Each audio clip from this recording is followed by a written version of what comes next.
Scene 4, I arrived at Everest. यहाँ पर spelling में मिस्टेक है, मिसप्रिंट हो गया है। आई arrived at Everest base camp on 11th April 2013.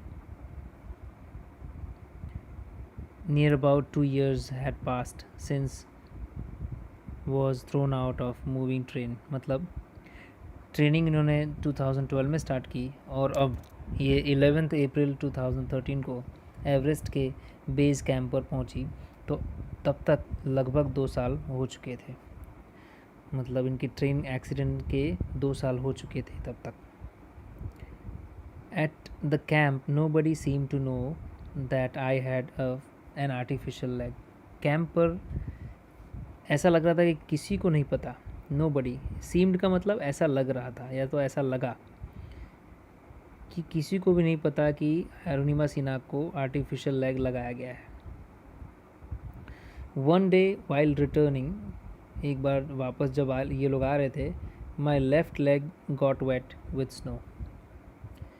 अब आपने देखा कि ये रिटर्निंग बोल रही है, वापस आ रहे थे। तो होता क्या है कि जब माउंटेन की चढ़ाई करनी होती है तो सुबह से लेकर शाम जब हो जाती है, एक टाइम होता है जब आपको रेस्ट करना होता है, क्योंकि रात को या तो मौसम ख़राब हो जाए, ऐसे समय पे आपको आगे नहीं बढ़ना होता है। तो हो सकता है कि कहीं रुकने की कोई जगह हो और वहाँ से आप आगे तो निकल गए थोड़ी देर, पर मालूम पड़ा कि मौसम ख़राब है या तो शाम हो चुकी है, तो आपको वापस आना पड़ता है। तो इसलिए ये लोग बेस कैंप पे वापस आ रहे थे। My left leg got wet with snow. तब क्या हुआ, इनका जो लेफ़्ट लेग था, इसका मतलब लेफ़्ट लेग मतलब वही artificial leg, got wet with snow, वो स्नो से भीग गया था।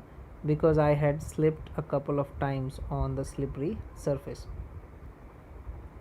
क्यों ऐसा हुआ था? क्योंकि स्लिपरी जो सरफेस था, जो फिसलन वाला सरफेस था, जो सतह थी, उस पर ये कपल ऑफ टाइम्स मतलब 2 बार ये गिर चुकी थी, स्लिप हो चुकी थी, और उसकी वजह से इनका जो लेफ़्ट लेग था वो भीग गया था। तो नेक्स्ट मॉर्निंग क्या, next morning I left the artificial leg out in the sun to dry. अब जब सुबह होती है तब इन्होंने जो आर्टिफिशियल लेग होता है उसको धूप में रख देती हैं। यहाँ पे सन का मतलब धूप, सूखने के लिए।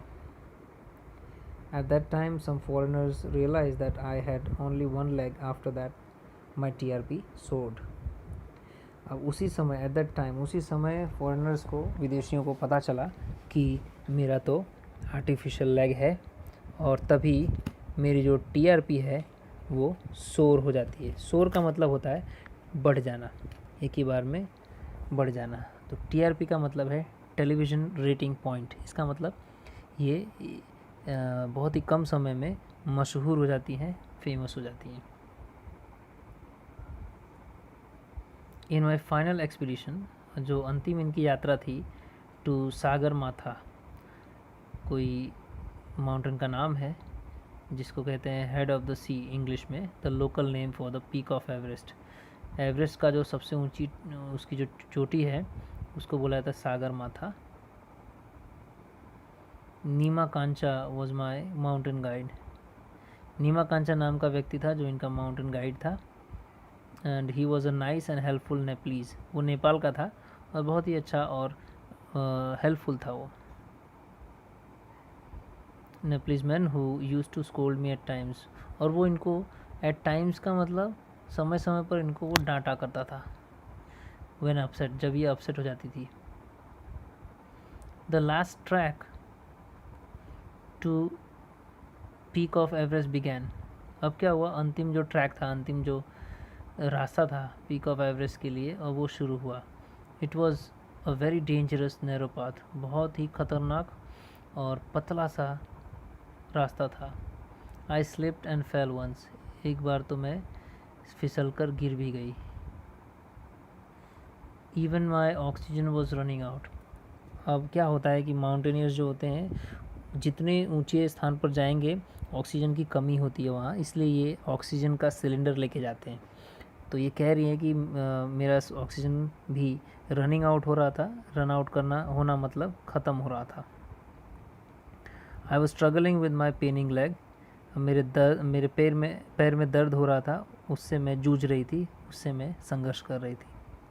माई शेरपा, शेरपा का मतलब यही जो नेपलीज थे, नीमा कांचा, ठीक है, गाइड शेरपा मतलब। Said I must quit but I knew that there was no going back. उन्होंने, नीमा कांचा ने इनको एक सलाह दी थी कि अब तुम्हें क्विट कर देना चाहिए, मतलब ये छोड़ दो ज़िद अगर नहीं हो पा रहा है तो। लेकिन इनको पता था अरुणिमा सिन्हा को कि अब वापस जाने का कोई ऑप्शन ही नहीं है, वापस जाने का सवाल ही पैदा नहीं होता। आई पुश फॉरवर्ड दो माई शेरपा केप्ट इंसिस्टिंग।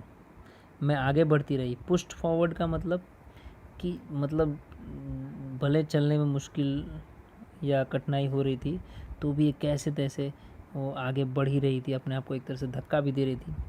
दो माई शेरपा केप्ट इंसिस्टिंग, भले ही शेरपा उनको आग्रह करते रह गया। इंसिस्टिंग का मतलब, इंसिस्ट करना मतलब आग्रह करना, और केप्ट इंसिस्टिंग मतलब आग्रह करते रह गया। ये बहुत अच्छा फ्रेज़ है, कीप गोइंग।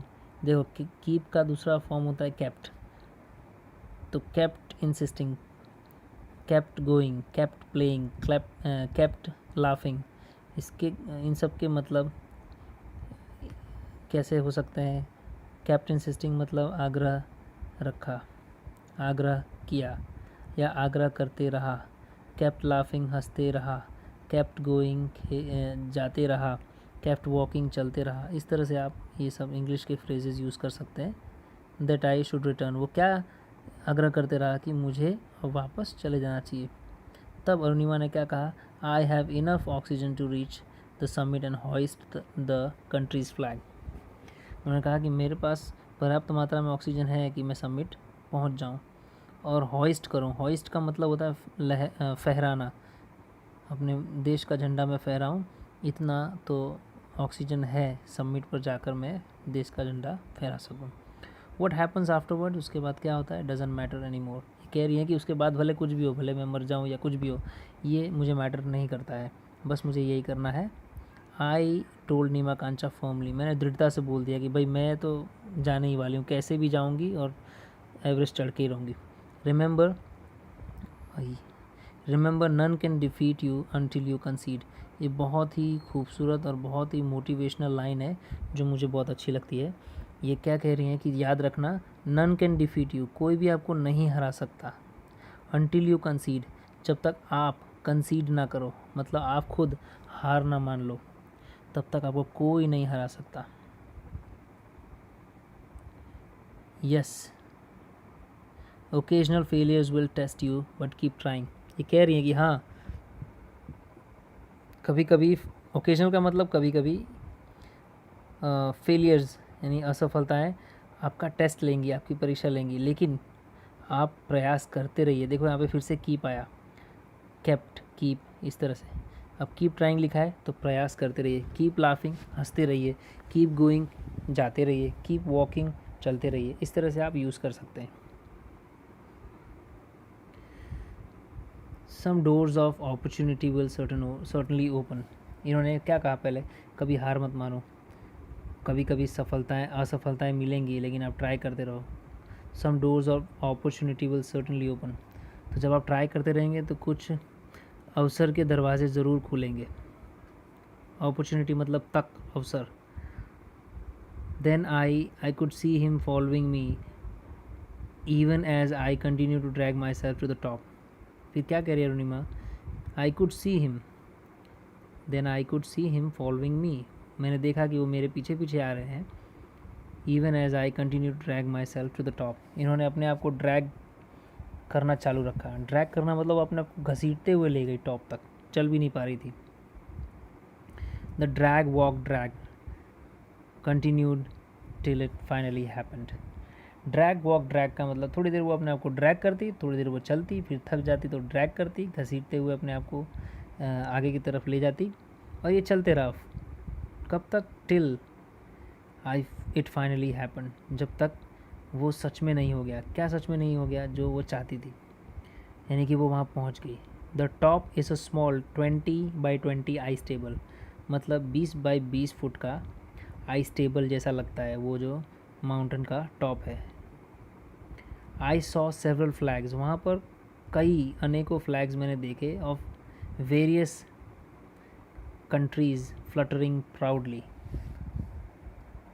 तरह तरह के अलग अलग देश के मैंने फ्लैग्स देखे अनेकों जो कि फ्लटर कर रहे थे। फ्लटर मतलब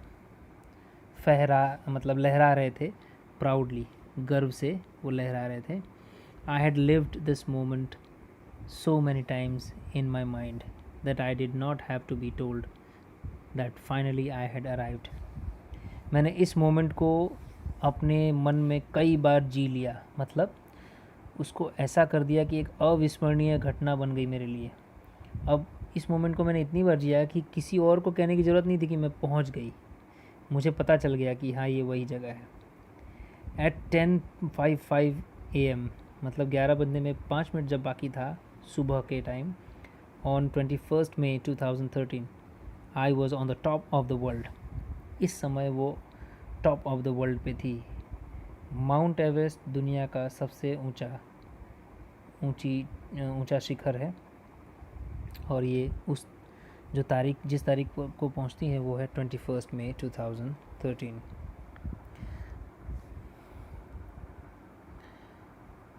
I felt like dancing, crying and laughing at the same time. इन्हें ऐसा महसूस हुआ कि मैं डांस करूं, खूब रोऊं और खूब हंसूं एट द सेम टाइम, मतलब उसी समय, एक ही समय। ये सब तो हो नहीं सकता। मतलब खुशी का एक तरह से खुशी की सीमा नहीं रही। इतनी खुश थी वो, इतनी खुश थी, इतनी इमोशनल हो गई थी वो, ठीक है। My mind was a kaleidoscope of emotions, मतलब उनका जो माइंड था वो इमोशंस से भर गया था, और उन्होंने कैलिडोस्कोप से अपने माइंड की कल्पना की है, एक तरह से तुलना की है। कैलिडोस्कोप एक ऐसा यंत्र होता है, उपकरण होता है, जिसमें आप अगर देखो तो रंग बिरंगी आकार दिखाई देते हैं, सुंदर देखने में लगता है अंदर से, तो वो कैलिडोस्कोप होता है। तो इनका मन भी कई तरह के इमोशन से भर गया था। Everyone has a reason to be alive. अब ये क्या कहती हैं कि हर इंसान के पास एक रीज़न है जीने का या जीवित रहने का। May be this was mine, और ये कहती हैं हो सकता है कि ये रीज़न जो मैं एवरेस्ट पे चढ़ गई और जो मैंने रिकॉर्ड बनाया, ये रीज़न मेरे जीने के लिए बन गया। I held my flag and raised both my hands high up to register my country's record. I held my flag, मैंने अपना झंडा पकड़े हुए था। raised both my hands, और उसी समय मैंने अपने दोनों हाथ ऊपर किए, high up, जितना ऊपर हो सके उतना किया, to register my country's record, जिससे मैं अपने देश का रिकॉर्ड बना सकूं, और रजिस्टर कर सकूं मतलब दर्ज कर सकूं दुनिया के इतिहास के पन्ने में कि हाँ मैं ही हूँ वो फीमेल एम्प्यूटी जिसने सबसे पहले माउंट एवरेस्ट की चढ़ाई की।